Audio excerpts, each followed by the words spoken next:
খাওয়ার সময় বেশি কথা বলো না তো, চুপচাপ খাও, এমনটাই বলছে আর্য অপর্ণাকে। পুরোটা জানতে ভিডিওটিতে লাইক দিয়ে চ্যানেলটা সাবস্ক্রাইব করে দেখতে থাকুন।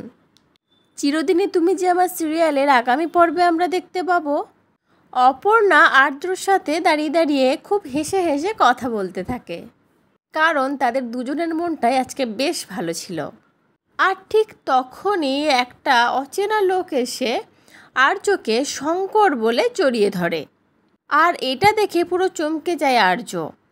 লোকটাকে নিজের থেকে সরিয়ে নিতে নিতে বলতে থাকে, আপনি মনে ভুল করছেন, আমি শঙ্কর নই, আমি আর্য সিংহ রায়। লোকটা তখন হাসতে হাসতে বলতে থাকে, আরে কি বলছিস ভাই, আমার তোকে চিনতে ভুল হবে শঙ্কর। তবে আর্য ওকে কিছু একটা বুঝিয়ে সেখান থেকে দূরে পাঠিয়ে দেয়। বাট আমরা দেখে বুঝতে পারছিলাম যে আর্য হয়তো লোকটাকে চেনে। কিন্তু অপর্ণা যখন থেকে শঙ্কর নামটা শুনে তখন তার মধ্যে একটা অস্থিরতা কাজ করে।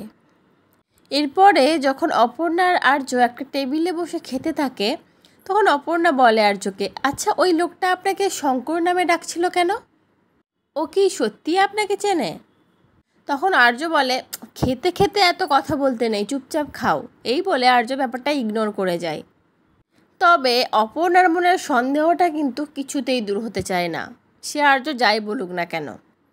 তারপরে অপর্ণা একটা লোককে গিয়ে জিজ্ঞেস করতে থাকে যে, আপনি কি জানেন মাধবপুরটা কোথায়? লোকটা তখন বলতে থাকে, হ্যাঁ, পরের স্টপেজটাই হচ্ছে মাধবপুর।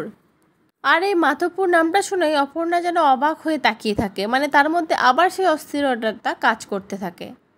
তবে কি আর্যর আগের কোনো অতীত আবারও আসতে চলেছে অপর্ণার কাছে? মানে রাজনন্দিনীকে নিয়ে যেই সমস্যাটা ছিল সেটা তো মিটে গেছে, বাট আরও কোনো অতীত আছে লুকিয়ে যেটা আমরা জানি না বা অপর্ণা জানে না?